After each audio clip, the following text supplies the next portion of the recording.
I know I need to size up with you, and when I defang the Viper, trust me, ain't gonna come from nowhere. Jeff, I already put you out. I don't even know why you're out here right now. Keep on talking. Hey, do me a favor. Why don't you act like this is an AA meeting and you shut your mouth while I'm sharing with the group? And Mustafa, you out here, a boy among men. And I'm gonna tell you what, you got lucky at the Rumble, so I know you're gonna come out here and run your mouth about how bad you are. But let me give you a little bit of a reality check. You see, Mustafa, you said that my eyes don't lie. Well, your eyes don't lie either, because last week, they were closed real tight when I put your simple ass to sleep. And AJ, hey man, be honest with me. How's our old girl Wendy doing?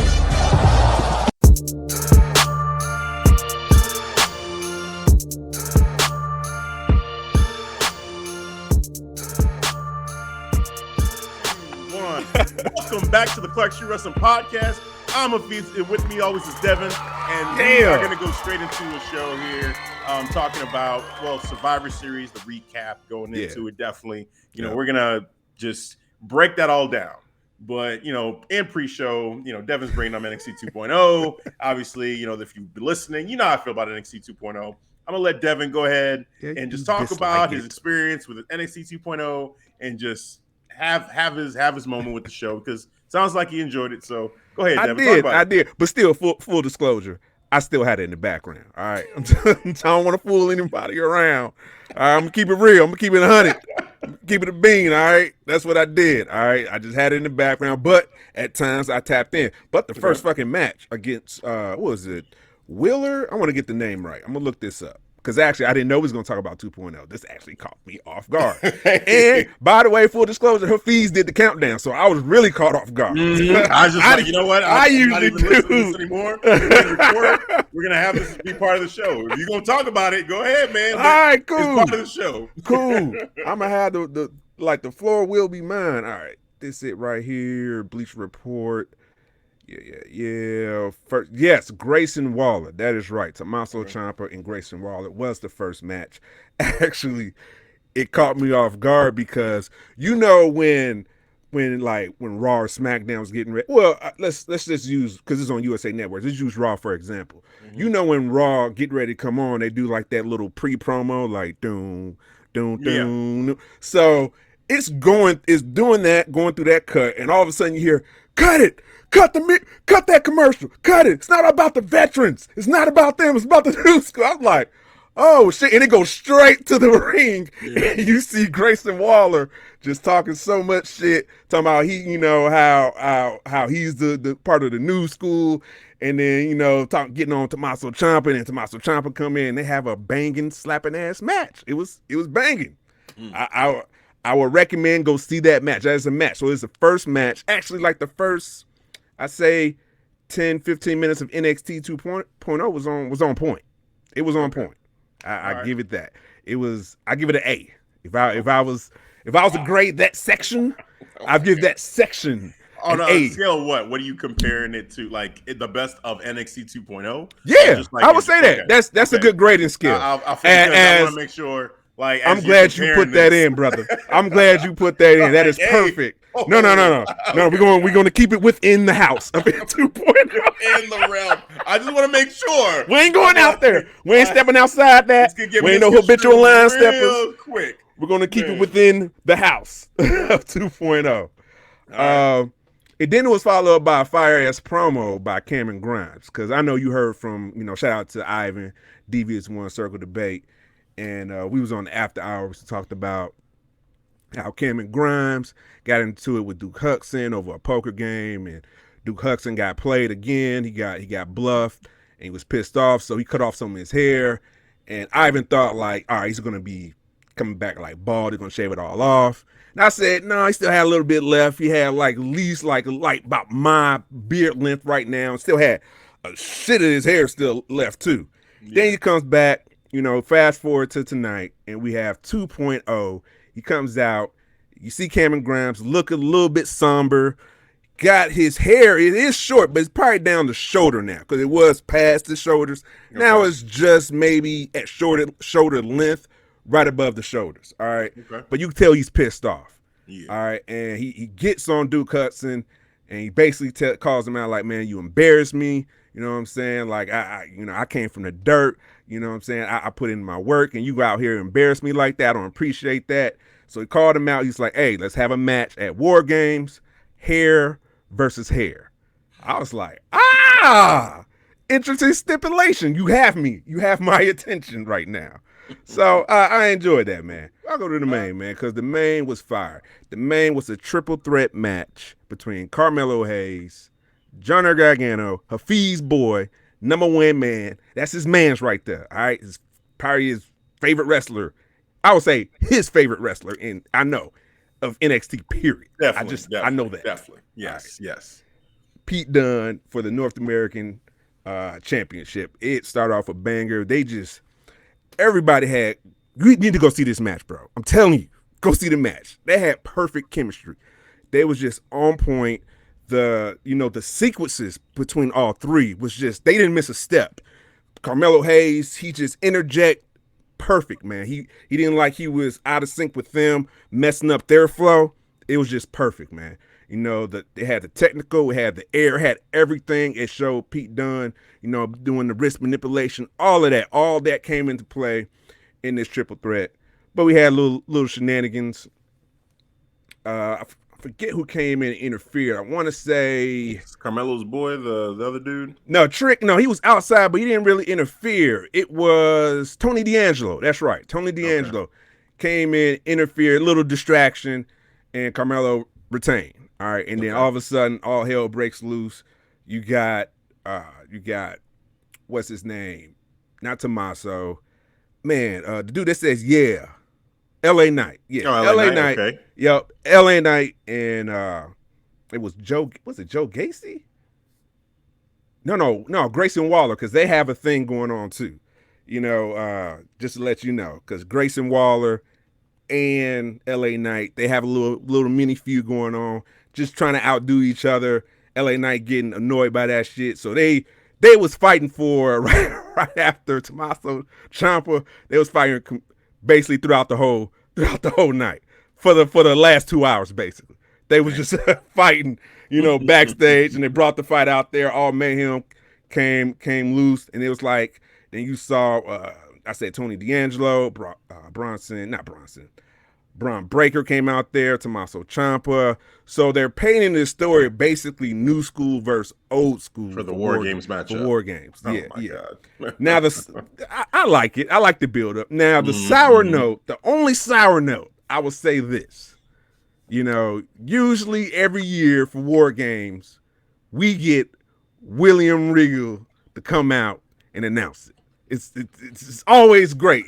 It's all mayhem breaks out, and then all of a sudden, William Regal shows up, has this looks around, pause for a minute.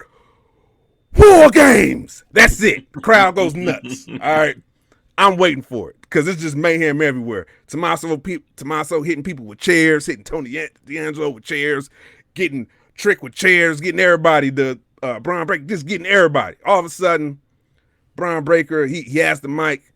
He comes out. He says, "War Games." I was like, yeah. Then it goes off, and I'm like, yeah. But it was still fire though. Still a good show. Did they say where it's going to be at? Is it still going to be in the Performance Center? I think it's the Performance Center, man. They didn't mention. Yeah. They're not going to no stadium, bro. It's developmental. Gonna keep it in the PC. I mean, it's tough, man. It's tough. The comparison that I made one comparison to you that I don't know if I shared it on this show, but I told you this already. It's kind of like when Young Justice got canceled, and they said, you know what, let's bring in, let's do this new thing called Teen Titans Go, and it's basically the same thing. It's the Teen Titans, but it's more, it's a different attitude, different feel overall. And those of us that love Young Justice, it was kind of like, shit, like what? And it's not anything knocking Teen Titans Go for what it is in a bubble on its own, whatever. It's a kid's show. It's fine. It is what it is. But Young Justice was just such a such an amazing, like the storytelling was story, great, the dialogue was on everything, point. the dialogue, like Yeah. you were invested. I'm just like, wow, this is crazy. Some So heavy shit. yeah, I mean, one of my favorite, animated series, period, was Young Justice, and to have it just replaced like that, I was like, man, like that, it leaves you kind of feeling like, shit, there's just this emptiness that you feel from that, So, with NXT 2.0, the other comparison that I'll make is with Hideo Kojima, the creator of Metal Gear, and I don't know if you're familiar. You familiar with Hideo and his work? No, I'm not. Not with Okay. Metal Gear. Well, so basically, the Metal Gear franchise and the Final Fantasy franchise, for a lot of people, my age, basically, with PlayStation, that was like a growing up moment. It was like those two games were games that you played and you were like, wow, you really hadn't seen something like that before on console at that time. And so Metal Gear, Metal Gear Solid, Metal Gear Solid 2, 3, everything was great. And then they did what was it? It was the last couple of Metal Gears. They split it up into two. There was I think it was the Phantom Pain, and Ground Zeroes. Those were the two, Ground Zeroes and Phantom Pain. And there was such a issue inside of Konami with Kojima. Like they just seemed like they were at odds, and eventually what they did was Kojima finished the game, and they took his name though off of Metal Gear. So they still released it, but they took his name off of it. And then what they did, because still us fans, we still wanted to play it because we knew, hey, it was Kojima that made this game. So and I'm a huge fan of Kojima, so I'm saying, okay, I'm gonna play this game, whatever. It's the last one he's gonna do, fine. And then they try to come out with another game, Metal Gear name, all that, but it wasn't Kojima. It was Konami trying to say, hey, look, we're still doing Metal Gear. Here it is. And those of us that know, we're like, this ain't gonna be Metal Gear at all. This is gonna be bullshit, is what this is gonna be. But whatever, some people still they picked up the game, they played it, and those of us that were truthers to Kojima are like, I just can't do it. Like, I will not until Kojima gets some respect, gets his name put back on Phantom Pain, gets, just some kind of respect from Konami. Yeah. I can't. It's just that loyalty to Kojima. That's how I feel about this relationship between Triple H and Vince and NXT. About to say. It's just what it is. It's like the same exact thing. Like Triple H, my Mount Rushmore for a wrestling period. Yep. And I will say that if I'm being honest about it, there's only three guys. I've tried to play around with having truly four, and it's always between Shawn and Undertaker for that fourth spot. But if I'm being real, there's three guys on my Mount Rushmore. That's it. There's The Rock, there's Stone Cold, there's Triple H. And for me, a lot of what elevates Triple H over Shawn Michaels and Undertaker for me is what he did after wrestling with NXT. And just that, to me, what he created there was just something real special that I just feel real like appreciation to him for that, and it's done and it's over with and it is what it is. And I still appreciate him for it and it's cool. But NXT 2.0, it's like there just seems to be a little bit of like you took everything that he put into it, and you're stripping it away. A lot of the people that he supported, you let go. Like the takeovers, it's no more. Like what his vision to the point. Like NXT was a third. Well, it was trying to be a third brand, and for a lot of people that were watching NXT, you were saying, hey, it's better than Raw, it's better than SmackDown. Like, man, like this is amazing, So for me, and a lot of it has to do with Triple H. And so for him not to be a part of it right now with this 2.0, it feels like something's just foul about 2.0 for me. That if you were to say, hey, Triple H, he's going to show up and, he's going to talk about NXT 2.0 and he's back and, he's going to be working with the wrestlers again in the back and booking matches and stuff like that. I would feel better about it then, knowing that, hey, the person that put his blood, sweat, and tears into this company is back at the helm. You know, I think that's like looking at it and thinking about it, like, you know, what would make me even give it a chance? It would Honestly, take a big Triple part H, of that, I think it really would take Triple H coming back address the and crowd, make yeah, some address type of promo. something. Yeah, if he did a Yeah, promo, I would have to watch it. If yeah. you say Triple H is going to be on NXT 2.0 like this coming episode, I'd say okay, I got to see what he's going to say, So not and even I'm for gonna be Johnny watching it. Gargano. Well, okay, so the thing with Johnny Gargano and with Tommaso Ciampa and with Pete Dunne, because I love all these wrestlers. You're not Yeah, wrong. Johnny yeah. Gargano is my favorite, but I love all of those, the old school wrestlers that are there, right? The thing about that though is for me in this version of NXT 2.0, I feel like they're beyond this. They're beyond developmental. Like I feel like they're not developmental wrestlers. Like they should be beyond that. And it almost feels like, you know, and no disrespect, but it feels like a waste of their time and a waste of their talent to be in NXT. Like it's either you move them up, and I know I don't feel good about that either. I don't feel good about them going to Raw or SmackDown. Like I don't trust it. That sucks though, you know. Yeah. But it is what it is. Like but I would rather them, because they're not developmental wrestlers. They're just not. They're better than that. So I would rather them go to Raw or SmackDown, or unfortunately, let them go. Let them go and let them try to, you know, spread their wings and be something, you know, in one of these other companies, you know, whether they go to Japan, whether it's AEW, whether it's Impact or wherever, you know, like let them have that opportunity to actually try to be as big as they can be, because there's a cap to me with NXT 2.0 because it's developmental. You know, they will only be able to be so, like, I'm sorry, like the North American Championship right now, the Let me ask NXT this Championship question. right now, Is it it feels like they're almost like paper championships in a way. They're a developmental company. Those championships don't have weight. On WWE, we saw it. Karrion Kross went there, NXT champion, undefeated. He got beat by Jeff Hardy in like a minute. You know, like it was just it's not the same. So when like do you see like 2.0? Do you see it as developmental because the first episode you just saw a whole bunch of new faces with the old guard? Is that the reason why you view it as developmental? Because now, since they kind of established the new school, you haven't seen like, you know, anything, any new faces beyond that.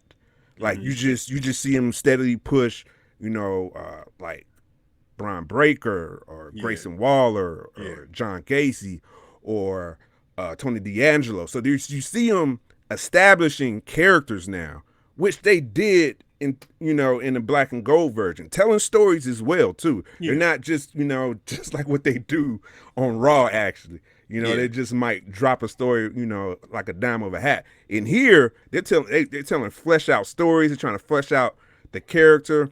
Yeah, they're less about wrestling, but what I appreciate, because like I said, man, down to my core, I love character development, and I see what they're doing, and I like it. So I look at it slightly as maybe I don't look at it as developmental anymore, man. Maybe I view it as, I say it like this. I probably view it as TNA Impact, because they tell like a lot of stories. They do a lot of rest, but they're basically, you know, sports entertainment when you think about it. I mean, I view it as developmental because that's what they're telling me it is. You know, that's what WWE is basically. You know, their declaration is, hey, we want younger talent. We want people that, you know, we can turn into stars that, you know, maybe don't have experience in wrestling. So that's like clear definition developmental, is like you're taking you from nothing and we're going to try to mold you into a star. Right. So, I mean, that's why I think of them as developmental. Overall, it just feels like, for me, with some of the new people, if let's say they just were to have it all be new people, right? Like all the people that were there before, even the guys like Cameron Grimes, right? Cameron Grimes, LA Knight, you know, the people that are more established, get them out of there, because you're not really developing them. You know, they at this point, I feel like it's either you think they're good enough or you don't. It's not like, what else are you going to do? Because they were over with the fan base that watch NXT. Like those people, you know, those wrestlers, they have, you know, character, they have the wrestling, like, and now at this point, it's like, okay, just give them that chance on the main roster and let's see what they can do. Whereas some of these other people, it's like they're coming in super, super green, and it's like, okay, let's try to play it and see what sticks. Yeah. Even Carmelo Hayes, I think to a point, yes, he's developmental, and by comparison to anybody on the main roster, he's green, but he's getting to that point to where I think, yeah, he's getting closer and closer. He may be the closest in my mind to being to be ready for that main roster push, of the people that are there from just what I've heard and things that I've seen here and there. But I don't know, I guess I don't have a problem with them being developmental. I don't necessarily want to watch a developmental company like that. I've never really watched FCW or OVW. I would hear about it. I'd be like, okay, there's these that would be the best comparison to 2.0 to their format would be OVW. Yeah, exactly. Just how they created stars: Batista, John Cena, Randy Orton. Exactly. And I Brock think Lesnar. Companies, it's good for WWE to have that, right? Yeah. It's good for WWE to have kind of a farm system that they can use to develop these wrestlers. So I'm not saying that they shouldn't have a developmental. And for me, NXT 2.0, okay, if that's what they want to do, fine, but I don't want to watch that. And for it to be like, I don't know, there's a whole lot going on for me with the whole thing with Triple H. Like, if you want me to be watching the show, me as a fan of wrestling, the type of wrestling that I like to watch would be more in line with what the product he was putting together. So for me, it's like, okay, that's what I would need, is for him to be booking the shows. If it's developmental and people, like you said, you enjoy it and you're kind of even on the fence about whether you see it as developmental or not, I think that's fine. I think if you want to enjoy it and you're taking it for what it is and you like seeing that, that's totally cool. Yeah. It's not really my style overall. It's especially with the way I feel about how they did Triple H. Also, that kind of influences it a lot. And I don't think if Triple H were running a developmental company, I think he's going to try to turn it back into NXT. I think that's just what I think. That's just in Triple H. I think that's just what he would do. Because what he did with NXT, he just adapted with the times. Right. With Vince McMahon, he's still in his archaic ways of how he formats Raw and somewhat SmackDown as well. But what Triple H does, he went with the times. He saw when UFC was big in the women's division, like Ronda Rousey, he kind of saw the light bulb right there and put that towards in women's wrestling. You saw what he did with women's wrestling that brought us, man. Yeah. So man. Yeah, I think it's to each their own, right? If you want to enjoy NXT 2.0, enjoy NXT 2.0. It is what it is. For me, I feel like there's certain elements about it that I just feel like it's not grabbing me. It's not speaking to me. It's not making me want to say, hey, let me go see this. I miss Hunter, that's one of my favorite just people in general. And I feel like they did him a little bit like they did for the listeners that know Kojima and just like how Konami did him. Yeah. I feel a lot like that, where if they were to bring him back and show him some respect around NXT and, let him, speak to the audience and promote NXT 2.0, I would watch that address. I'd want to hear what he has to say. And then that might make me say, okay, let me look at it, because Triple H is very passionate about wrestling. Yeah. And if he shares that passion around NXT 2.0, then I would even think, what, maybe this is going somewhere. Maybe this is something. But right now, because he's putting his stamp on it. So if he puts his stamp on it, all right, cool. All right, then man, that's what I need, because you need the green light. That's all I'm waiting for. I ride with Hunter. The Booker version of Hunter, the lover of wrestling who traveled the world to find all these different indie stars and bring them all together in NXT. That dude saying, yes, this is going to be something you're going to love. If you love the old NXT, we got something for you. If you're into this you want to see something new, something fresh, we got something for you. I'm here for it. I'm going to help build this thing. Let's go. If Triple H comes out and say something like this, I'll be like, you know what? All right. Let's see what they got, because I trust that dude. But, Vince, not so much. So we'll see. Hafeez 2.0. Yeah. Hey, if Triple H says me that, okay. And I'll check it out. And I need Regal too. Damn it, I need Regal. Yeah, I miss Regal, man. The last two times because Io said, because Io Shirai mentioned War Games last week. Yeah, she came out, it was all mayhem between the women, and she was like, War Games. I was like, damn it. Yeah, that's what you need. That's why I miss them. Yeah, but I miss Regal. I see what they're doing. They're going. They're moving forward. Yeah. But it is what it is. And with that, let's move forward from NXT 2.0. So that's the little NXT 2.0 section. Now we're moving forward to Survivor Series, talking about a recap, seeing how we felt about this pay-per-view. I feel like it's going to be an interesting discussion that we're going to have on this pay-per-view. It's going to be interesting. I think so too. Well, and let's just jump right into it, because right off the bat, I was a little surprised because I didn't watch the pre-show. I just jumped straight into the pay-per-view. And to find out that the Shinsuke Damian Priest match was pre-show, I was so upset. I was so upset. I said, why? What are y'all doing? Didn't I say on this show too, I said, man, this has the chance to steal the show. This match, because of the striking of both guys, it has an opportunity to be the best match on the card. I missed it. And I didn't even get to see it. I didn't see it. And even seeing the replay from what they showed during the show, I'm like, oh man, really? That's what we're doing?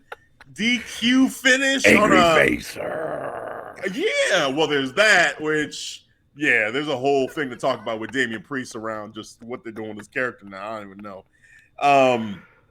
But yeah, so I guess he didn't even turn heel. It's just he has multiple personalities now. Yeah. And he got pissed at Rick Boogs, and he breaks the guitar because Rick Boogs kept playing the guitar and trying to cause a distraction, which is kind of heelish too. Yeah, it's annoying. It's kind of heelish. So, whatever. He was sick of it. He said, you know what, damn it. And I think a couple times he told him, he was like, look. Yeah, he warned him. Right. Fuck you up, Exactly. What do you let him know? So you already know what's up. Right. But Rick Boogs is like, I don't care. I don't play my guitar. He's like, I told you. So he brought Damian out. So Damian came out and took the guitar, angry face, smashed the guitar, and then hit Shinsuke with it, got himself disqualified. So that's how we doing this. That's how we're kicking this off. Is the first Raw versus SmackDown matchup. We don't get a definitive winner. Sure, in the books it says Shinsuke won, but come on, like, what are we doing? This took the fun out of it, it's WWE. It's to be expected. Come on. They got to be better than that. This is what we sign up for. Like, Survivor Series used to be cool, man. Oh my God, it used to be facts. Cool. Facts. I remember even before the brand split, like Team Authority against Team Cena when Dolph Ziggler was the sole survivor. Oh my God, that was crazy. Loved it. Crazy. Loved it. Yeah. Yes. Oh man, yeah. Dolph Ziggler winning was crazy. It was like him being unexpected. The guy, especially at that time. Thinking John Cena was going to be the sole survivor. Be the dude, and it was him. It was Dolph. Really? Wow. So, yeah, man. So that's how they started this one off. Now, as far as pre-show, the actual show, the official Survivor Series show, though, kicked off with the women's champion versus champion match. Becky Lynch, Raw Women's Champion, versus Charlotte Flair, SmackDown Women's Champion. Oh. Right off the bat, I'm going to say, for me, match of the night. This match right here between Becky and Charlotte, the buildup was probably, I don't know, I guess you could say, maybe I'll speak for myself on this one, that I think the buildup on this one was the best buildup leading into this show because of what they were kind of trying to do with them, like former friends turn foes. And then the video package was perfect. The way that they kind of showed their whole, like, history, and like how, yes, they were cool, but you'd see Becky in the back watching Charlotte be successful. And she's like, I guess this is what it means to be friends with Charlotte Flair, is always be in the back. And then I had the gall to slap you in the face and say, no, I'm taking my moment, and changed the trajectory of her career forever. Like, seeing that whole thing play out was like, man, okay, I'm here for this. And then you got Charlotte, which I didn't catch this at the moment, but you listen to some other people. Maleficent looked like the inspiration for that one. And then on Becky's side, now I've heard some people say, yeah, Britney Spears, whatever. But, actually, I heard Wanda. That's what I'm saying. That's as immediately when I saw it, I thought she is Scarlet Witch. Mm-hmm. So you got, two Disney witches / or MCU. Well, witch they were versus saying, Disney witch, they were saying maybe Charlotte. She was what was it? What's her name? Agatha. How she was in that all black. They were saying that too. So maybe Charlotte was Agatha. I like that. I like that. Okay. Yeah. Hey, I could get with that too. I could get either way. Witch versus witch. That's pretty cool. And yeah, I was here for it. I felt like the match was awesome. They brought that intensity. They both tried to do each other's submission moves, which was real cool. And just the banter back and forth. Charlotte's talking that shit. She said, talk your shit. Talk your shit now, Becky. And she kept saying it. They couldn't catch it. They weren't blurting it out. No, the commentator, they didn't even speak over it. They were they were silent. They let it happen. Hey, God bless Pat McAfee, because on the return, when Becky Lynch called her a bitch, Pat McAfee's like, oh, she called her a bitch. And I said, what is going on? What is going on? They're just going all out. They're just letting everything go now. Like, what? Pat McAfee, oh, she called her a bitch. I said, dang, all right, Pat. Hey man, real quick, shout out to the commentary team, especially Pat McAfee and Corey Graves. The banter between those two, loved it. Loved it. Yes. Do you ever shut up? Do you ever shut up? Just Corey Graves was not having it. Oh man, he was. Hey, what the? Just shut up. Pat McAfee, just loving everything. Still talking. Yeah, I loved it. Not kidding. Yeah. So yeah, it was great.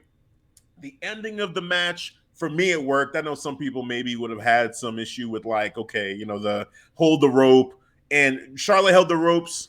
The referee saw it, but then when Becky did it, the referee didn't see it. Like, what the heck? Yeah. I felt like Becky did wait a little bit longer. Like, she was like, okay, let me just hold off. And when it gets close to the moment. 3, right. Then she grabbed it. That was smart. That was smart. And it's like, okay, it's fair play. Like, you tried to get me with it. It didn't work for you. It worked for me. Gotcha. So, it was cool.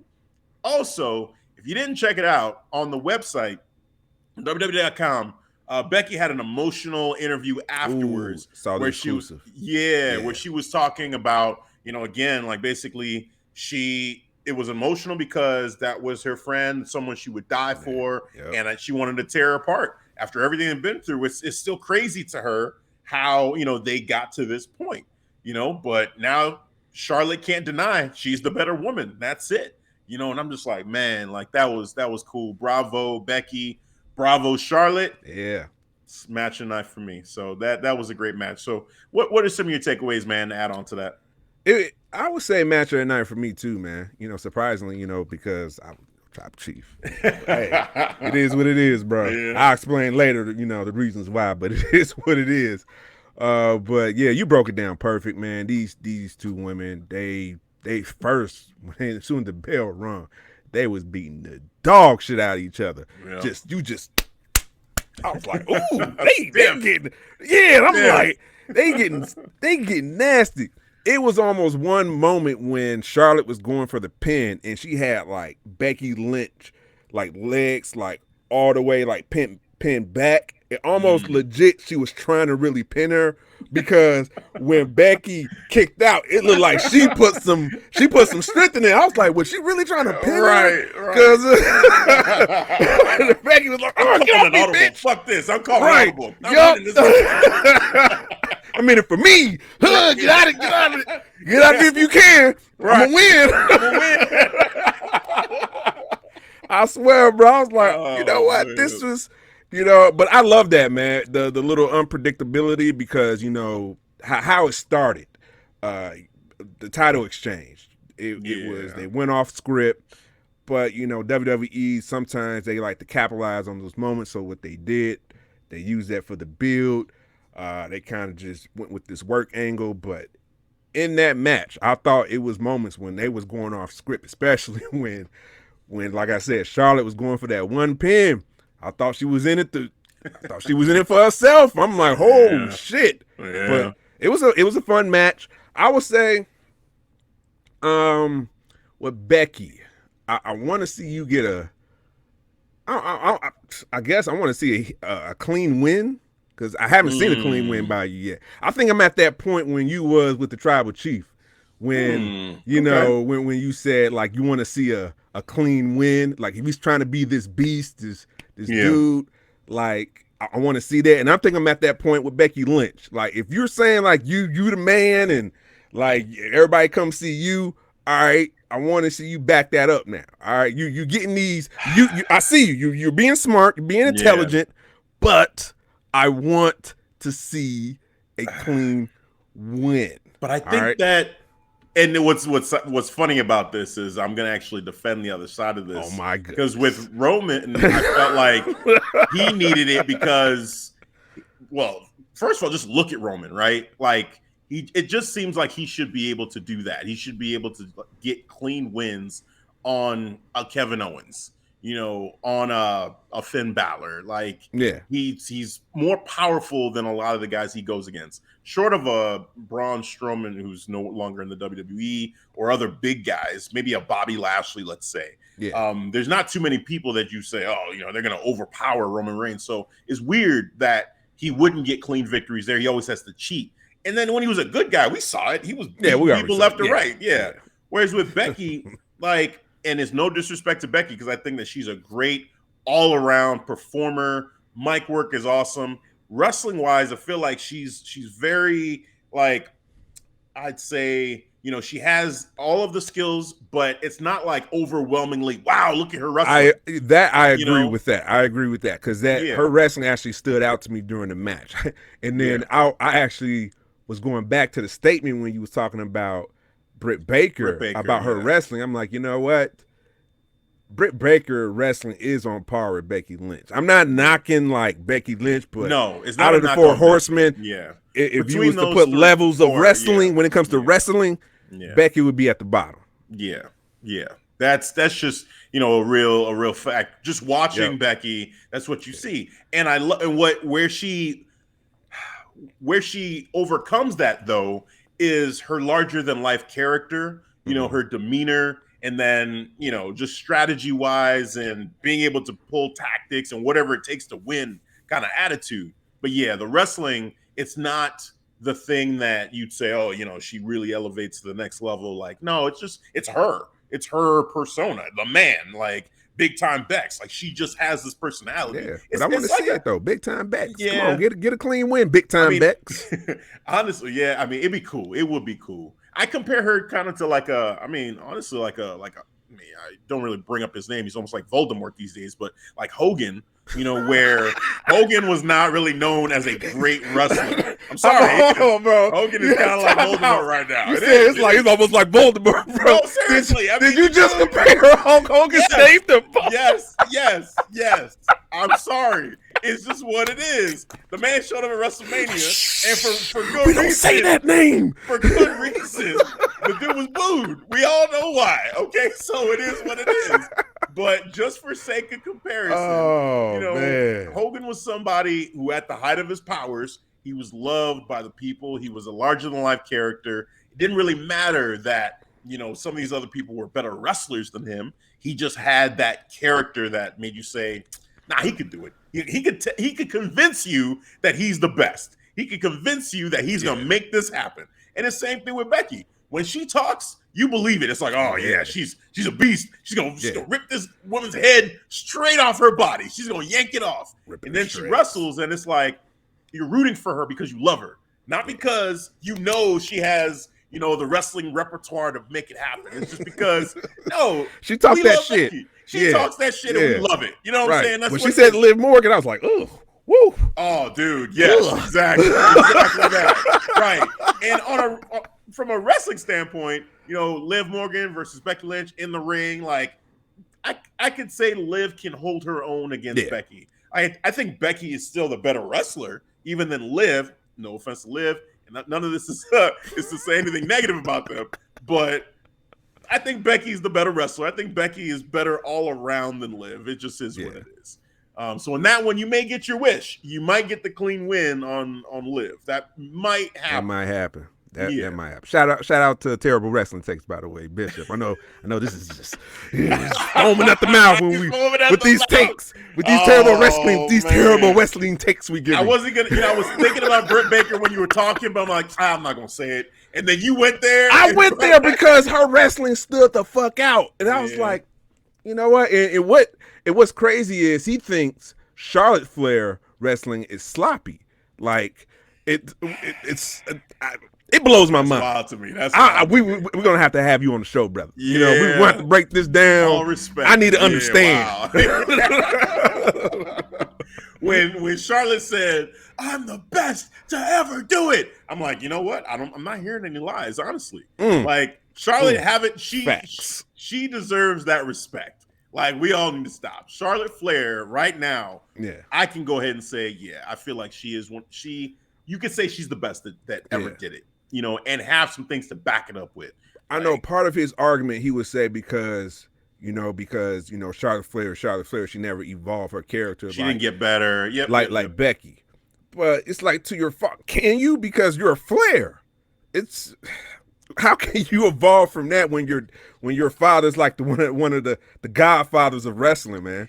I mean, I'll say this to that point. About her being a Flair. Like, it would be interesting if, you know how like with WWE, they always say, you know what? We're going to drop the last name. We're just going to be one name. What if Charlotte Flair just was Charlotte? What if they literally took the Flair out? And what if she tried to like just be Charlotte and try to create something of her own without the music that reminds you of Ric Flair? I feel like I believe that she could pull that off.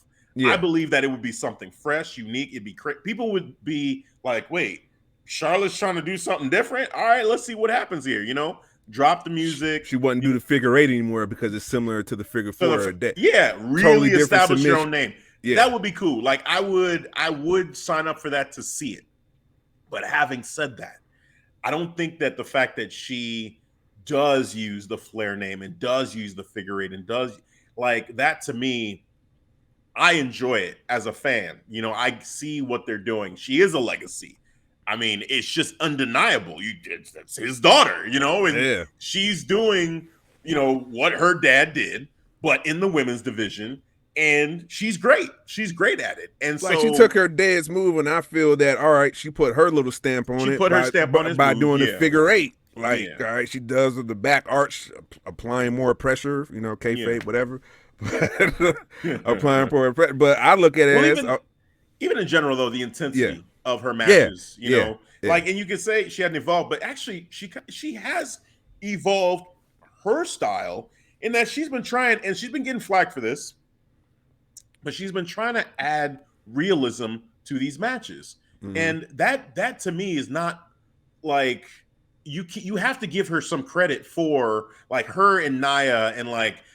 Something happened there. Maybe it was a shoot for real, or maybe it was a work all along. We don't know, but it caught people's attention, and so they said, you know what? Let's go ahead and let's do this again. Let's see what happens. And some people are like, oh, it's a little sloppy, but it's also getting people's attention. It's getting people talking every time it happens. And now I'm watching Charlotte Flair matches, and I'm like, is she landing in a little thick? Is it, you know, is that real? Like, what's going on? Like, it's making me look at everything she's doing and questioning it. Yeah. Like I did with that one pin. I was like, exactly. Hold on. Were you really trying to pin? Were you trying to win this match for real? Yeah. It's like Charlotte, I think, to the contrary to what he's saying, I think that Charlotte Flair is evolving in the sense that she's gone from, you know, I mean, everybody, there's a certain style of wrestling that they do in WWE that's very, you know, like you take your time, you plot, you know, you do your thing, but she's trying to add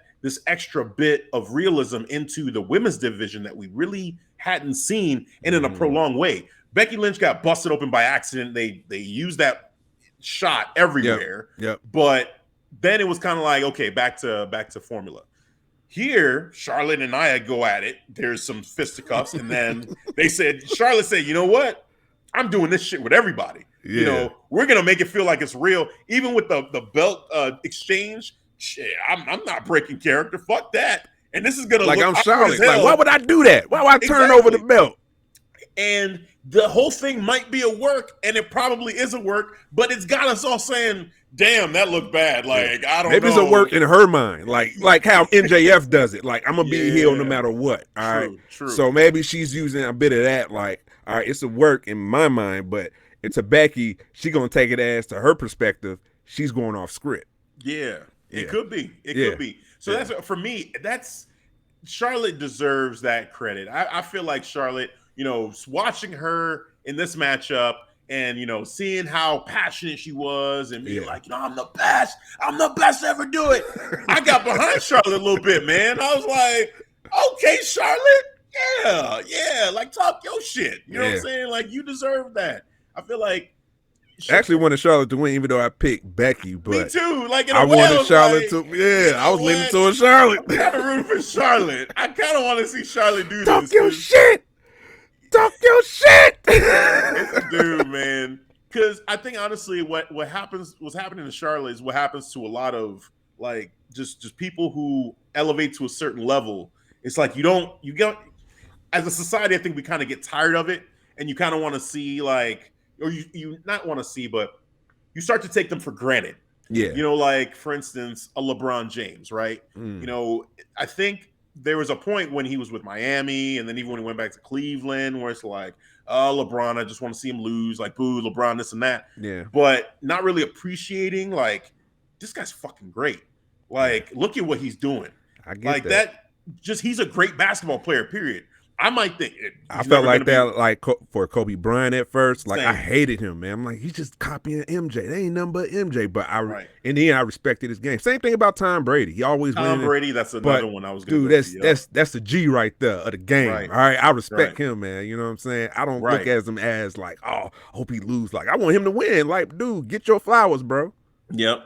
And then for everybody else, it's like, hey, y'all don't like it. Like, get on his level. You know what I'm saying? I'm sorry, but get on his level. Like, all he's doing is he's putting in the work. You go and put in the work too. And then, hey, you know what I'm saying? Like, so that's just me. Like, as I get older, I kind of start to, you know, reframe a little bit because I understand. I just hated LeBron James coming up, man. I was like, no, you will never be Michael Jordan. How dare you wear 23, you know? Yes. And to this day, still, I'm like, no, Jordan over everybody. You know, I love Jordan. But I felt salty when he beat the Bulls, when he had Derrick Rose. Yeah. I was like, what the fuck, man? Fuck he's this doing dude, this to the man. Bulls, and no. Like, come on. I wanted him to lose so bad. But you look at it, you know, and as the older he gets too and he's still going, I'm like, damn. This dude is still going at this high level. Props, man. Props and respect. And that's what I got for Charlotte, man. Like for women's wrestling, like it's just what she does and just how she performs. It's awesome. Like she's just an awesome, awesome wrestler, and I respect her. And that's just it. So shout out to Charlotte Flair, man. Just got to give her some love on this show. Yeah, a lot of love. Get that Bishop a lot of love. Just foam Wait till I get on the show. We ready. We want the smoke. We want it. We want it from everybody. Everybody. Oh man. Yeah, man. Hey, I'm gonna stand on it. That's it. I feel how I feel. Bro, I'm standing on with you 10 toes down, bro. 20 toes down. Let's go. Yes, let's go. Let's go.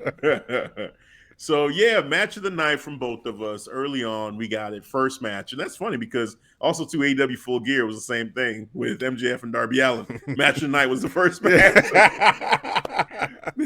Hey, man. It's a great way to start. It's a great way to start. So, the next matchup, though, the men's matchup, Team Raw versus Team SmackDown. Yeah. So let's go through the members here.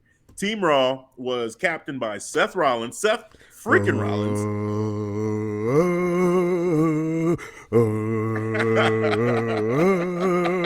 Boom! That crowd's getting it in, man. Dude, I lost my shit when on Raw they were finally singing along with his song. Yes. And you can hear it clearly. I lost my shit. I said, oh, it's happening. I had to rewind it. I said, let me go back. Hold on. Did I just hear what I just heard? Yep. And yes, they were. He was loving that.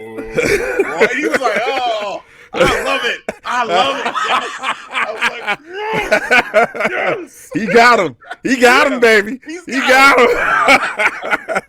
I'm like, oh, I feel bad for Finn because now when he comes out, this crowd right here is feeling Seth. Like you can feel it. So I mean, we'll briefly. I'm going to mention this briefly. Briefly. Correct verbiage, sir. Yeah, I don't want to give this dude, this idiot, any real time or energy. So I'm just saying that was some dumb shit that he did on Raw. Yeah. Fuck that dude, and that's it. He doesn't really deserve the time. I don't want to spend too much time talking about him, but attacking a wrestler,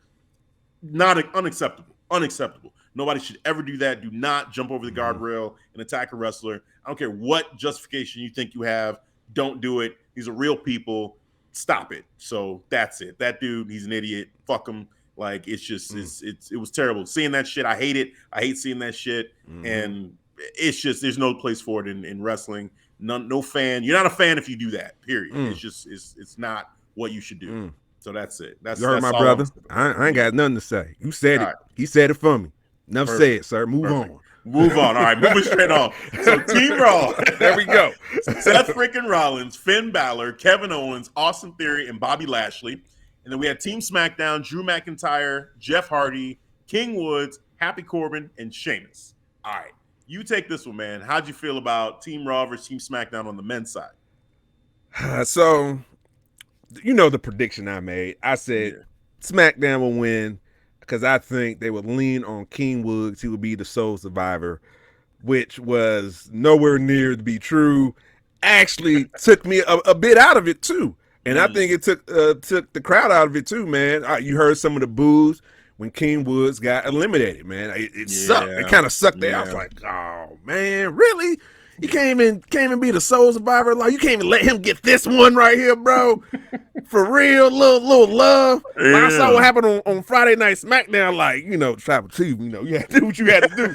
You called his bluff. You like, bro, you sure you don't care about this crown? You sure you don't care about this crown? I'm gonna ask you again. You had to do what you had to do. I get that, but still, bro, come on, Xavier Woods.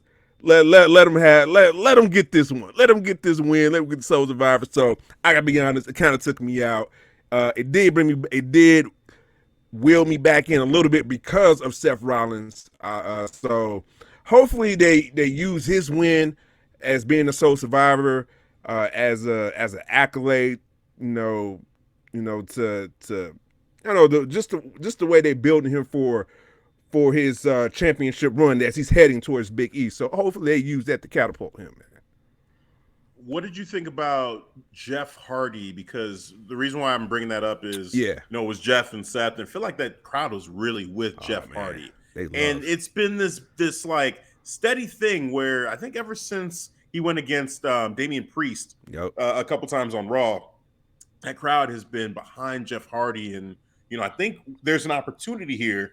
And maybe I mentioned it in a past podcast too, where I feel like it wouldn't be bad to see Jeff Hardy have, his moment, another moment in the sun, and maybe be a champion again, and I would not mind him being like a WWE or a Universal champion before his career is done, like just one more time.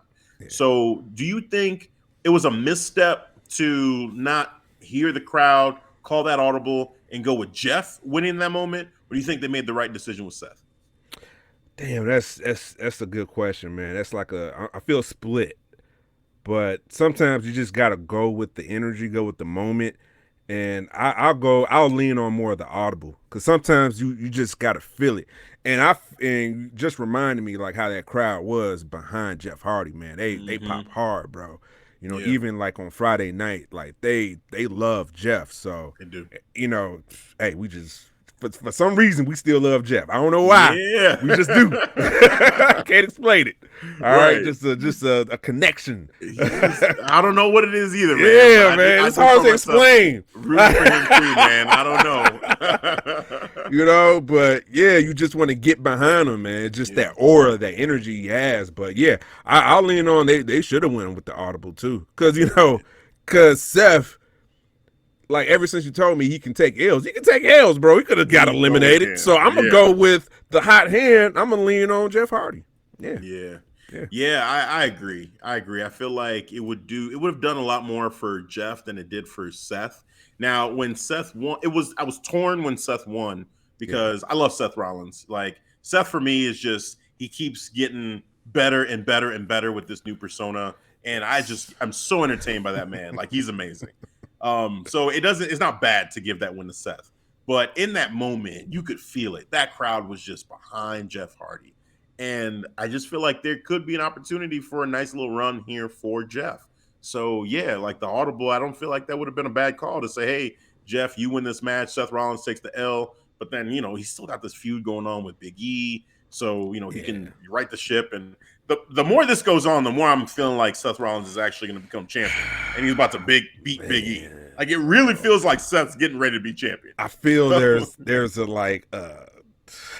there's a time limit on Big E's. It does. Like there's a clock. There's a clock going on Big E's title run right now. It feels like it, yeah. Man, Royal Rumble, I don't know, my guy. Yeah. I don't know. If we're gonna do Big E, Seth Rollins, and Royal Rumble, that ain't looking good, bro. Yeah, that ain't looking good. I gotta be real. Yeah, and I'll be split. I will be split. I was like, shit, this sucks. Because I want to see Seth get the title, but I want to see Big E remain the WWE champion. Dude, I can't call that, bro. Yeah, I feel like Royal Rumble is one that I'm going to be watching real close, but the other one too, because we know, well, if they keep Elimination Chamber, last time we did Elimination Chamber, we already know Roman Reigns is not getting in that chamber. He's not doing it. So it's going to be Big E, and that's exactly too where Drew McIntyre lost his championship was at Elimination Chamber. So Big E, because we're already building all of the competitors. You've got Kevin Owens, you've got Seth Rollins, now you got Austin Theory, they're throwing in the mix, like that's 4 pods right there. Like you just need 2 more people to get in that chamber matchup. So I feel like maybe if he does find a way to make it to through Royal Rumble and still retain somehow, some way, if he gets to the chamber as champion, I don't know. I feel like it's going to happen. He's going to lose that championship.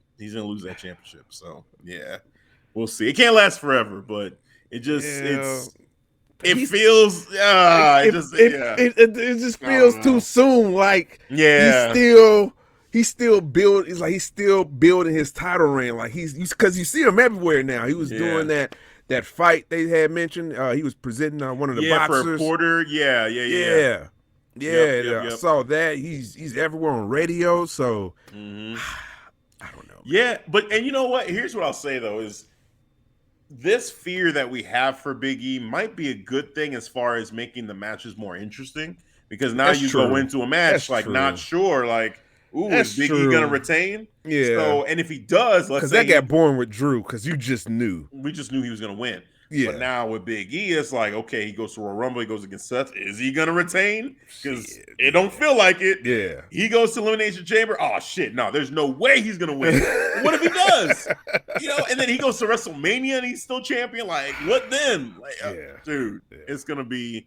It could be good if they surprise and keep the championship on Big E. Will he make it to WrestleMania? Just give me to WrestleMania. All right, man. It will suck if he lose, but still, at least he made it. Had a good, juicy title run at that time. Now he made it to WrestleMania. All right. See, if he makes it to WrestleMania, then I want him to win at WrestleMania. He has to at least win the Mania match. He has to at least win that one. If you're gonna do that to him and have him go all the way to Mania, he's got to defend that championship successfully. That's what I want. Somebody got to lose. You know he Tribal Chief going to lose that WrestleMania. I'm just saying. Oh, man. We're going to see. But, Team Raw and Team SmackDown, I mean, it was what it was. Yeah. Seth Rollins won the matchup. It was there. It was just there as far as the match, as far as I'm concerned. And also, too, this whole thing with The Rock. So let's get into this a little bit.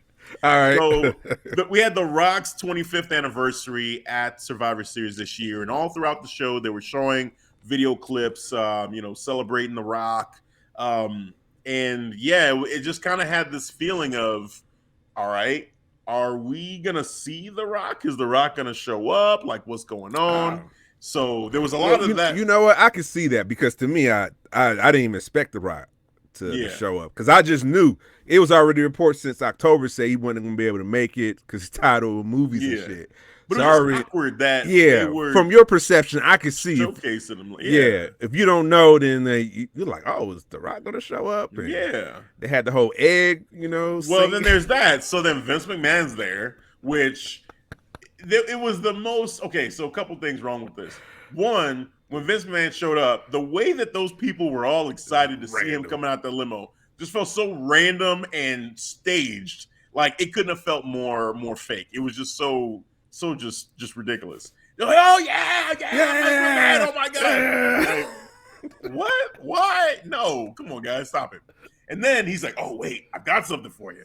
And then he goes in the limo. It pulls out this egg, and I didn't even know what it was at first. I'm like, what is this golden thing that he has here? Like, what is this? And everyone like, oh, wow. Yeah. Shout out to Reggie. He was like, huh? He had a stuck face. It real, Reggie. Right. Keep it real. So then they have this moment, which now this was actually pretty good though, with Roman Reigns. Yeah, I like that. Roman Reigns got called to the office. Yeah. Okay. So he sits down, he leans back, he's like got real comfortable. He leaned back in the chair. And, you know what this is? This is it's from The Rock. Your cousin The Rock. He gave me this. This is the one. It's not a prop. It's not a prop for Red Notice. No. This is the actual Cleopatra egg. You know how much this rock cost? Yeah. You know how much this cost? This cost $100 million. And Roman Reigns says, okay, about as much as my next contract. Yep. Okay. Dip. And then left. And this man was like, yeah, wait. Oh. Like he had this face like, what? That's almost what your next contract's going to be. What? Almost. Oh, man. I like that. I was like, oh, shit. That was awesome. Roman Reigns letting this man know, okay, you want to keep me. That's only a fraction what's going to cost. Right. Shit, you gonna pay me. Oh, that's $100 million, right? Oh, okay, you got the scratch. Cool. Good to know. Right. Noted. I know you good for it now. Shit. That man is not stupid, man. That is a businessman. He about his paper, bro. Yep. Not about his next. He said about as much as my next contract, and walked off on that shit, bro. Was it? That was classic. So yeah. Shout out Roman Reigns. That was awesome. Shout out Chief. Then he had Sonya Deville and Adam Pearce in there. And this is where it gets goofy. It's like they're sitting there. They got called in by McMahon, but McMahon wasn't there. And the case with the egg is empty. And so McMahon comes back, and he's getting ready to say something to him. And then he's like, wait, where's my egg? Where's my egg? Where's my egg? I don't know. I don't know. What is this? I don't like how fake. I tell you what I'm going to do. You're going to find... You got this. I want everybody on the Raw. Everybody on Raw. SmackDown, Raw. I want them both on Raw. Fight my egg. So I'm like, okay, yeah. We'll get on it right now, Mr. McMahon. Oh shit! I'm just like the most random shit, bro. Dude, like it's just what are we doing? What are we doing? I gotta keep it real though. I I actually miss Vince. Seeing Vince on TV, just playing the script. I miss seeing that, man, because that took me back a little bit. That's fair. You know what I'm saying? I got a little flashback. Exactly. So it just took me back when I was a teenager, man. Just him being Mr. McMahon character, just seeing him play. It was stupid that he does, but it was just I got a kick out of it. It was just some funny shit. It did make me laugh, but I'm just like this just wraps up WWE just right now and just the things that they do that they think are cool. And then follow that up with this battle royal where we had this pizza, this whole pizza bro. thing, Domino's. Dude. It was sponsored by Pizza Hut. not Domino's. No, sorry. Pizza Hut. It was like Don't fuck that up. Triple play, triple party pizza. Yeah, like triple play, decker. Whatever. Yeah, it had 3 sections. 3 sections for 3 pizzas. And I'm like, oh man, at least it wasn't zombies. It could be worse. Right, It could have been zombies. Oh, why was Montez just flicking them pieces everywhere, bro? Dude, I'm not gonna eat that, man. Come on, bro. so fast forward to the end of this thing. Omos basically throws everybody out the ring. He wins the battle royal. Cool, fine. But then, AJ comes back. AJ was eliminated earlier, and he's like, Omos, look, the pizza. Omos like, I ain't hungry, bro. I ain't hungry. And AJ's licking his lips like, want some of that pizza? You ain't gonna have it. I will. And he's getting ready to go out there. And Montez comes out of nowhere, steals the pizza, runs off to the stage, and starts slinging the pizza in the crowd. Slinging them everywhere, bro. And I'm thinking to myself, if I'm in the crowd, there's a couple things that's gonna go wrong with this. If I get hit in the face, I'm mad. With this pizza, right? If this pizza hits the ground, got a grease spot around your forehead. Smack you right in the face. What? Yeah, just on your phone, like, yeah, see what's good. Oh shit! Right, smack with the pizza. What is going on? And then, what if? Okay, it doesn't hit me in the face, but it flies off. It hits the ground. You expect me to pick that up and eat it? You're just making a mess now. I'm not picking that up.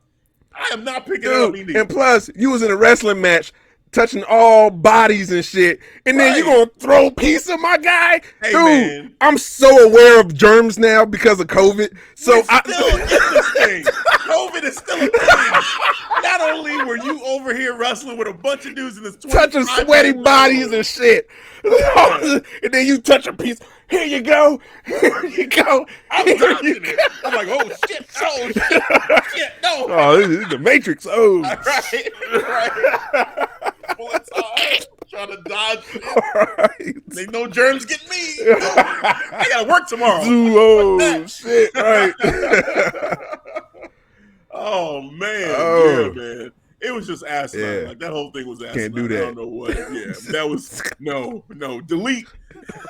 Delete that. Like, I'm good on the pieces, or don't throw that shit in my section. Yeah. Oh my God. So that was the 25-man battle royal. Rock's 25th anniversary. Yes. 25-man battle royal. Sponsored by Pizza Hut. Sponsored by Pizza Hut. Oh man. Moving on to tag team champion versus championship matchup. RK Bro versus the Usos. This match right here, this was a fun match, and I was surprised by the ending. I was actually really surprised by the ending. Me too. I think we both picked the Usos because, I mean, this bloodline, right? So you just expect bloodline to win everything. And it didn't happen. I mean, it was a good match, back and forth for most of the matchup. Then you had, at the end of it, you had Randy Orton catch Jimmy Uso mid-air off a splash for an RKO. Going for the Uso splash. Going for the Uso splash. 1, 2, 3. That's my opening. Dude, yeah, he's like, do you not watch film? You know what I'm going to do. Right. You go up in the air. How many times I see him punk with this shit? Dude, AJ could never do the phenomenal forearm around Randy. Right, now he learned. He tried to trick me and shit. Look, motherfucker. You just can't get him. So Randy caught him, and that makes Randy. What was the record? That was 176 pay-per-view events now. The most ever now. Yeah, the most ever now, because it was 175 by. I think that record was held by Kane, if I believe so. There you go. Remember, yeah. There you go. So, congratulations to Randy Orton. Yeah. That's epic. That's cool that he has that record now. He's been around for a long time. Still in crazy shape. And he's still in phenomenal shape. Shape. So, hey, man, shout out to him. Hopefully he can do it as long as he wants to keep going. Yeah. He said 50. He said 50. Hey, I think he can. Yeah. I think he can. We've seen a lot of wrestlers at 50 still. I mean, Sting in AEW. He's 60. He's not wrestling full time. But he still gets in there and he still does his thing. So, man. Bumps and shit. Yeah. Mm-hmm. Yeah. So, shout out to Randy Orton. And, it was a solid matchup overall. I enjoyed it. It was entertaining. And RK Bro, I mean, they were. Riddle is on one. Riddle is on one. On Raw, this man, Randy told him, hey, I want you to be more like me. And this man took that shit literally and said, okay, watch this. Went and got a fake mustache, fake goatee, the black shorts, trunks. black shorts, everything to look exactly like Randy Orton. Randy Orton's like, dude, you do not want to get in my head. He's like, too late, bro. I'm already there. Too late. I'm like, oh shit. He gone. Yes. Oh man, you know what? This makes sense. This was what I was missing. I said I want to see some character development. So if it's going to take some traits from Randy Orton, hey, sign me up. This keeps me entertained right now. All right, because before he was a little stagnant, bro. Now you're back. Yeah, I'm back. What Riddle's doing with Randy, it's entertaining as hell. And you see Randy trying to getting the kick out of it too, man. I love it, man. Yeah. He's enjoying it. You can see now he's getting behind Riddle. They're getting the crowd really invested, man. It's gonna suck when they pull the plug. Yeah, when they finally do it. When he gets that RKO, it's gonna man, it's gonna kill him. It's gonna kill the crowd. Now I gotta say one thing though. So I hadn't actually listened to the new song, like really clearly. Yeah. Up until the pay-per-view. And I gotta say, I don't think the mix is that bad. Like I feel like it's actually okay. Maybe they worked on it. I remember the first time they did it and they slowed down RKO's music, like the tempo. Yeah. And then I just basically treated it as white noise ever since, because I just wasn't really in tune ever since, man. Okay, because I hadn't really heard it, like, just in general. You had talked about it, and I don't like when they just kind of like not even try to blend the two songs, but literally will just have, okay, you play one person's song and then you cut and you play another person's song and then you go back to the first person's song and then back to it's like, wait, what? Like, that's not a mashup. Like, what are you doing? Like, actually try to make a new song out of the different parts. Yeah. It's like a perfect example is, both Seth Rollins and Roman Reigns' new theme songs are kind of like paying homage to their original theme songs. Mm-hmm. And it's so good that it feels like a brand new song unless you really think about those older ones. So for me, like, that's like on another level. This one here is still not quite, it's not there. It's not there at all by any means. But I do appreciate that they tried to, I don't know, at least blend the two in some way versus just, hey, okay, Riddle comes out first and then we play Randy's song and then we cut back to Riddle's song halfway through and then go like that. Nah. That's dead. Like, don't. They're coming out as a team now, not one it. by one. Yeah, they're a tag team. Yep. So yeah, man. Any thoughts to add on the Uso? I guess how do you feel about the Usos right now and what's probably going to happen to them by man? Tribal Chief is going to berate them. He's just going to get on their ass. How can you call yourself the ones and you lost? He was the best of the best, bro. You can't call yourself the ones, right? Number 2 tag team. Yep. You lost to Raw. Yep. RK Bro. Yep. Yeah, Tribal Chief. He Friday. Woo! And Jimmy took the pin. He did. Oh man, this is not good for him. He's been fucking up. Yeah, Jimmy's lately. been fucking up. Yeah. It's not good. Yeah. Oh man. Yeah, so we'll see. We'll see what happens there. Moving on to the women's side of the Survivor Series 5-on-5 elimination matches. Team Raw versus Team SmackDown. Team Raw, Bianca Belair, Rhea Ripley, Liv Morgan, Carmella, and Queen Zelina, which, by the way, new tag team champions, yes. Queen Zelina and Carmella. Congratulations. I'm actually really happy for Queen Zelina. Yeah, Zelina's never held a championship in WWE, period. So shout out to Zelina. That's awesome. On Team SmackDown, we had Sasha Banks, Shayna Baszler, Shotzi, Natalya, and Toni Storm. All right, man. What'd you think of this one? This match was it was hit and miss for me. I like some of the sequences, especially like Toni Storm when she did her finisher on who was it? Who took that? Was it? Let me see. Was it? Yeah, I don't remember who it was. I think it was Queen Zelina because she was wearing the orange, right? Yeah, I believe so. I believe so. Yep, that was I clean. think you're right. Yep. Like, I mean, that finisher is sick. Like, her finisher is just, I still, when I watch it, I'm like, wait, what the hell how did do she you just do this? Yeah. It looks so smooth when she hit it. She just, I'm gonna hip you over my hip and then turn over and I'm like, what Cut the her fuck? and it's just out of nowhere. Yeah. How did you even come up with that? Like, She's great. Yeah. She is great. Yeah, Looking forward man. to her in Charlotte. That's gonna be great. Yeah.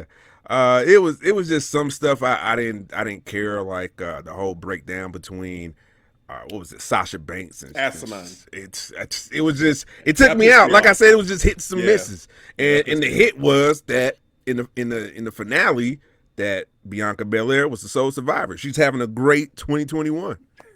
Yeah, to win the Rumble, to main event WrestleMania, then to be the sole survivor. It's like every great moment you could have. Like, she's like checking the boxes, like all the boxes, man. Like, it was great to see.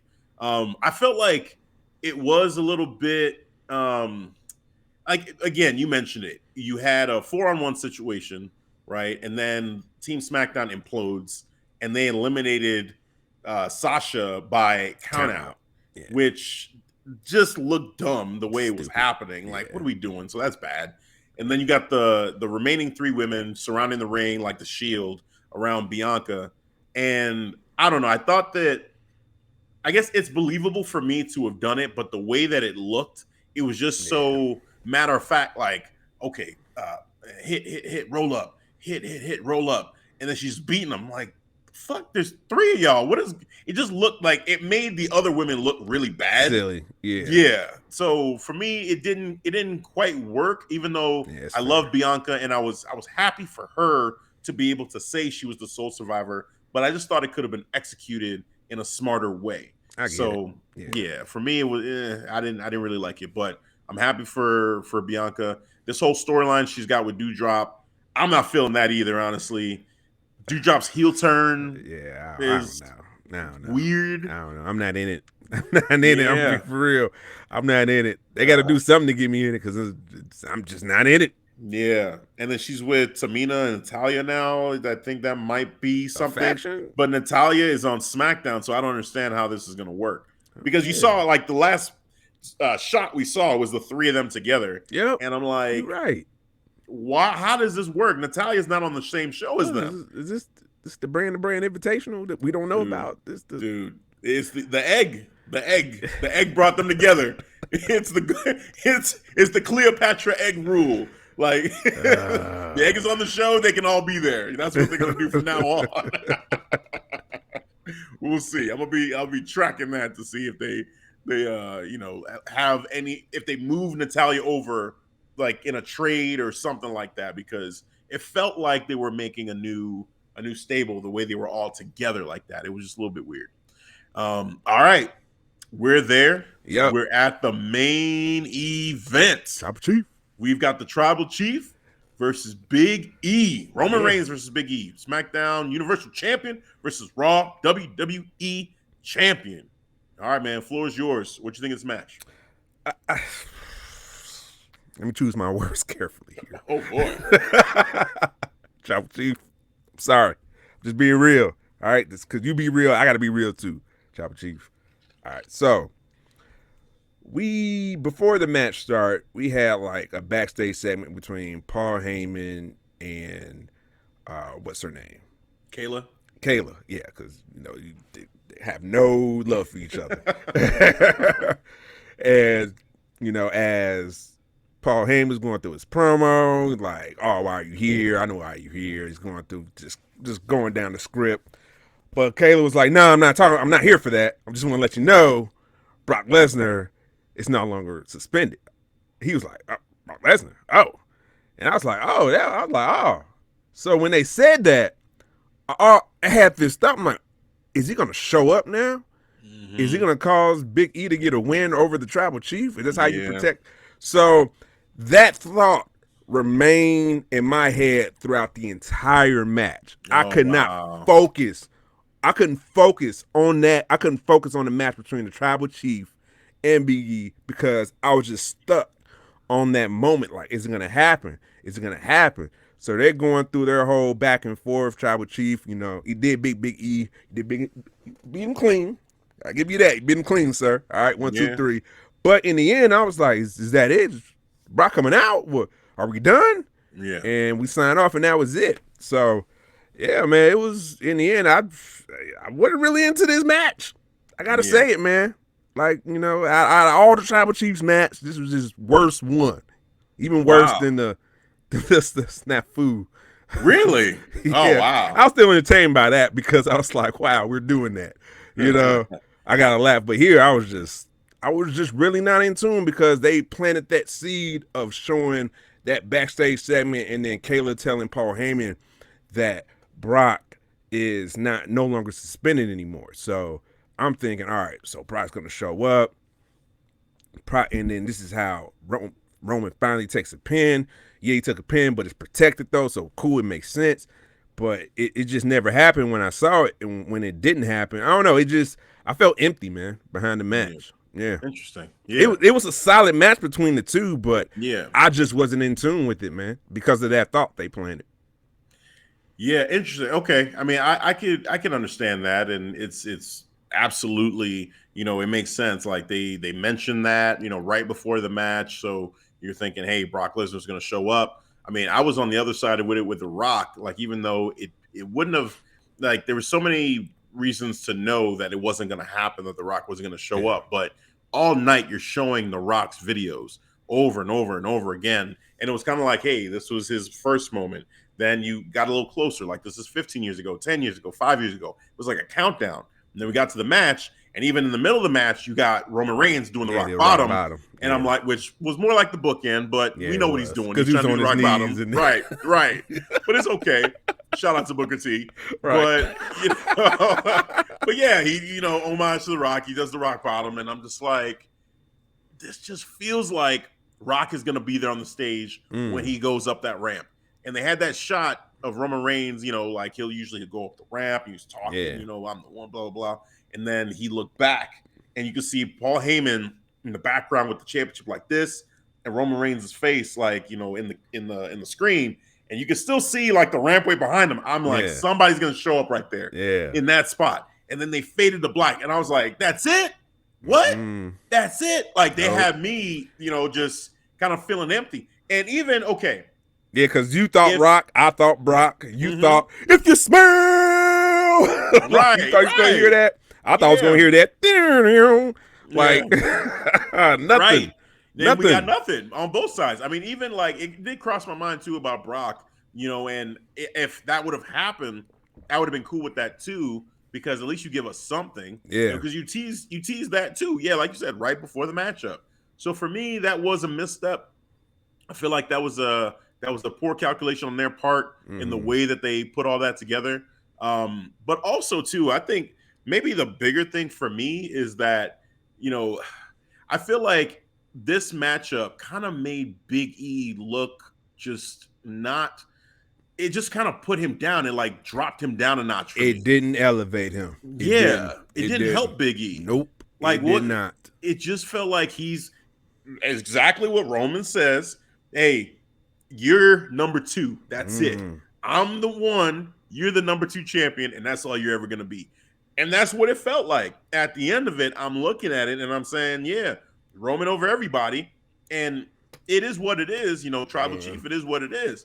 But for Big E, like, now, he takes this loss and, he should have protected Big E, honestly. It was so clean that, at least with Drew last year, you kind of felt like, well, Drew still feels strong. Yep. Like, he still feels like he's a megastar. But with Big E, it's like, they're just treating him like he was just any other person that Roman had faced.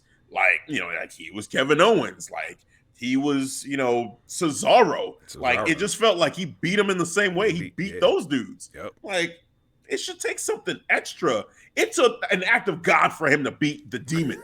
You know what I'm saying? You couldn't. And I felt like, I think there was a moment too during this matchup where I'm like, are they going to do something like that to protect Big E? Is that what it's going to take? Because he kicked out that spear. When Big E kicked out that spear, I'm like, okay, maybe they're going to try to protect Big E and something happens to Big E. You know, they did the whole thing with the knee, like he kicked him in the back of the knee, and he was selling the knee injury, but that's not enough. Like, it's not. That's just him being smart.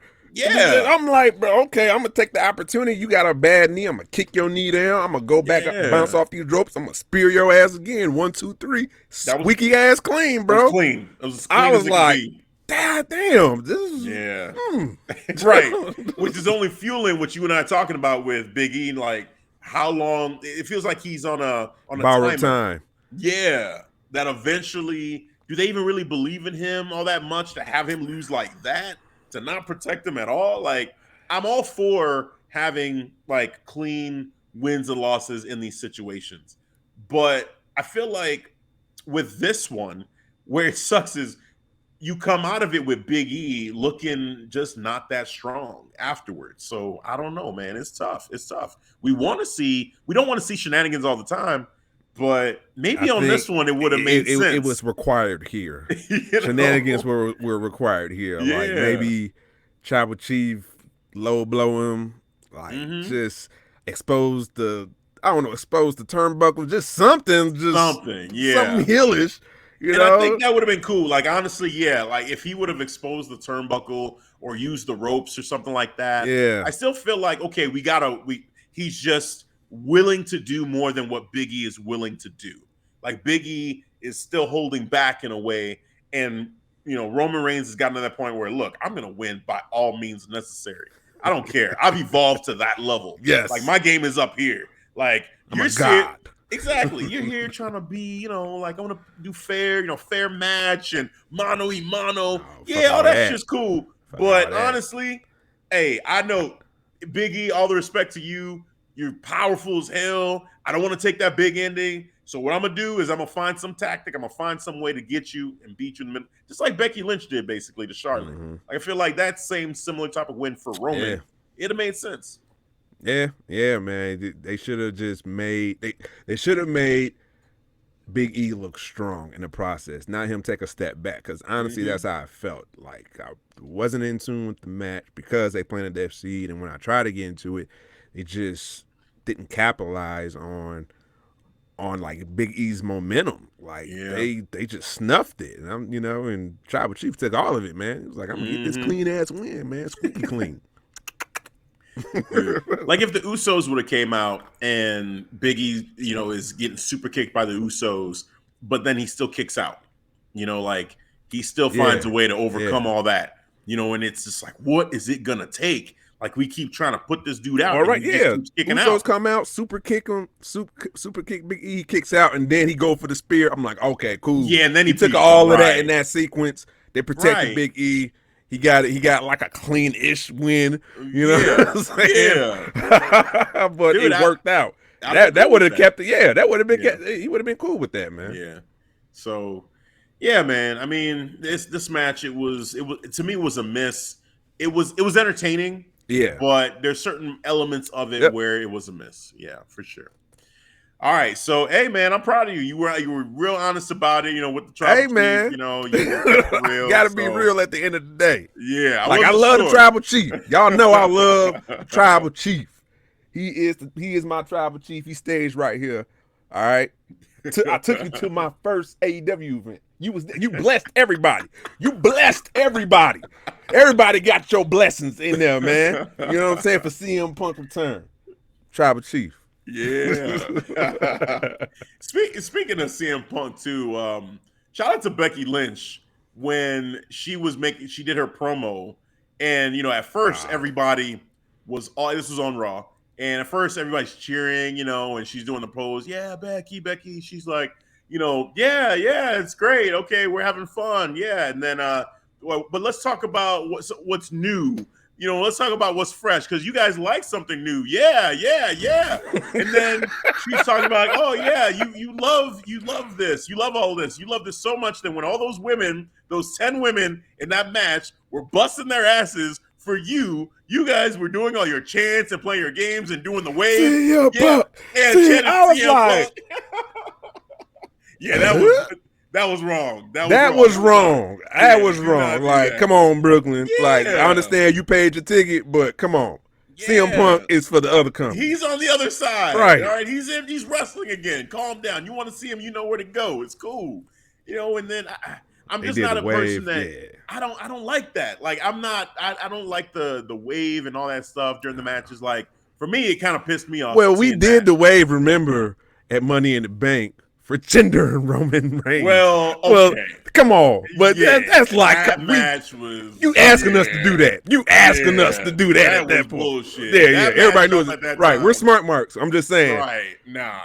That's what you get. Yeah, but, if it was like in that scenario, we wouldn't have did the wave. Not for 5 women putting it all out there. It's a Survivor Series match, 5-on-5. Like, yeah.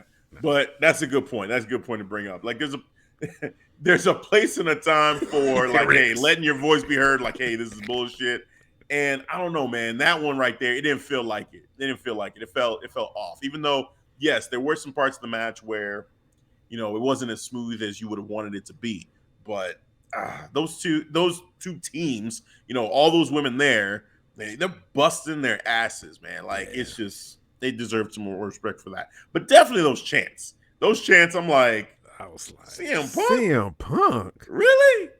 Come on. AEW is here. You can go to a show and chant CM Punk all you want. And when I heard that, man, I had to tag Terrible Wrestling Takes. Because he made a point. He said, like, the WWE crowd don't even mention CM Punk chants anymore because he's in AEW. And then I hear this. And I tag him on Twitter. I'm like, bro, what happened with the CM Punk chants? I thought you said they don't do this. Right. What am I hearing right now? What am I hearing? What is going on? Yeah, he kept it real with me, though. He was like, dog, like, man. Some assholes decided to chant and do the wave. I'm like, hey, because he was there. He was there in Survivor Series, man. Oh, shit. All right, that's cool. That's cool. That's awesome. Yeah, man. So, but anyway, just wanted to bring that up because I thought that was a fire promo too from Becky. But this pay-per-view. Let's do letter grade and close this out here. Survivor Series letter grade. Let's just get this done. I'm gonna go first on this one. So for me with this, the Becky Lynch Charlotte matchup, that to me was an A match. Love that match. Let's see.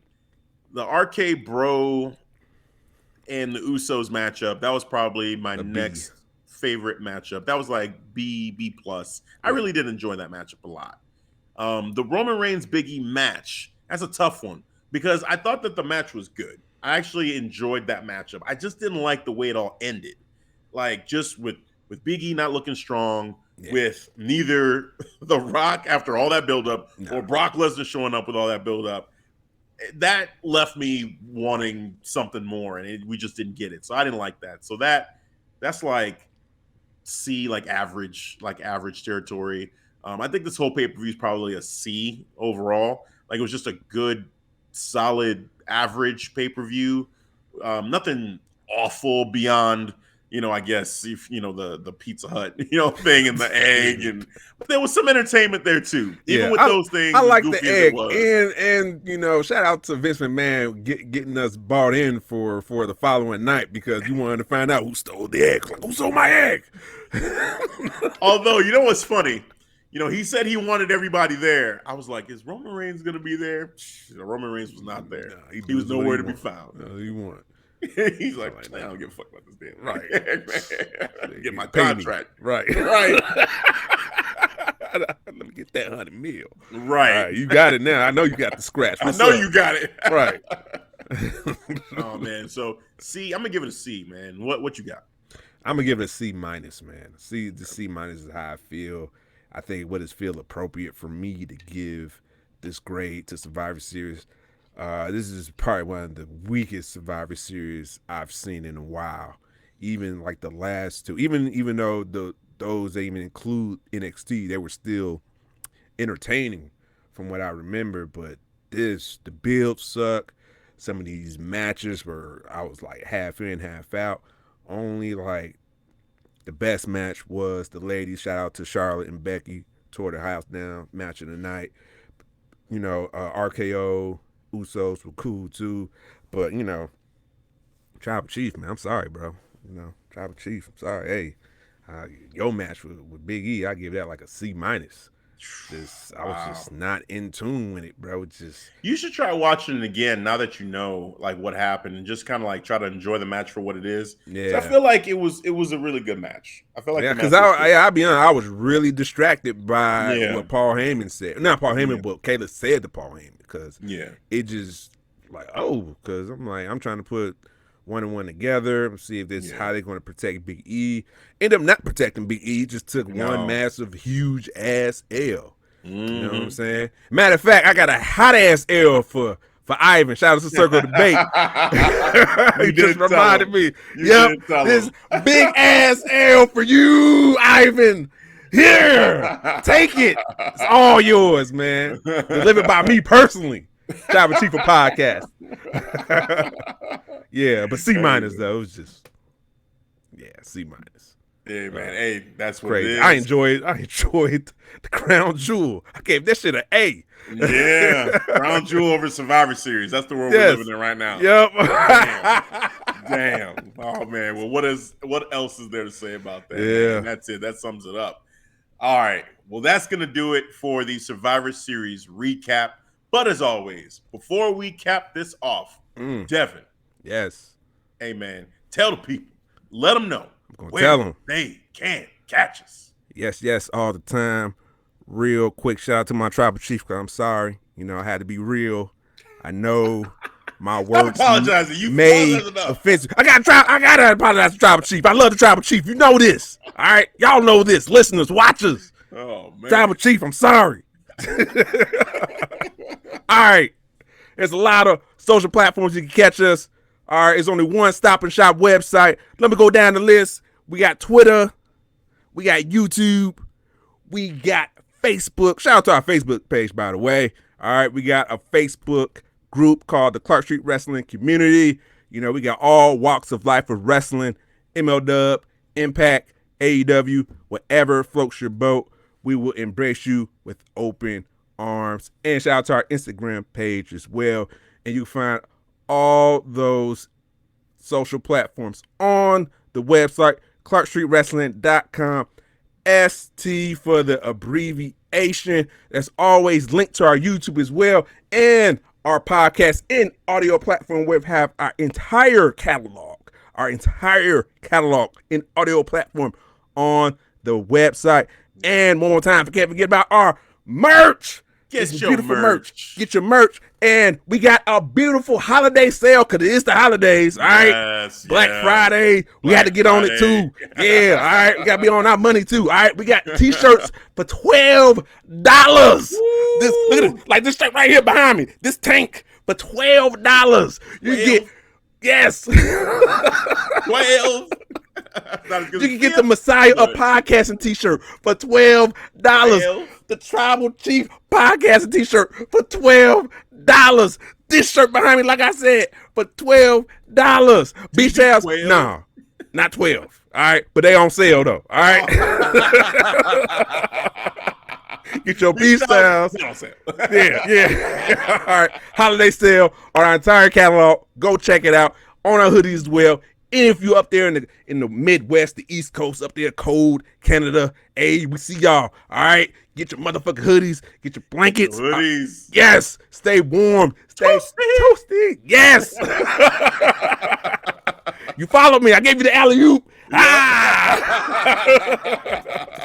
Yes. ClarkStreetWrestling.com/store for your pleasure. It is decided. Yes. And with that said, that is going to do it for the Survivor Series recap. For Devin, I'm Hafeez. We'll catch you guys next time. Peace. All right, guys. Thanks for listening to the Clark Street Wrestling Podcast. Yeah. Brooklyn, show respect next time because y'all was mid. I said it.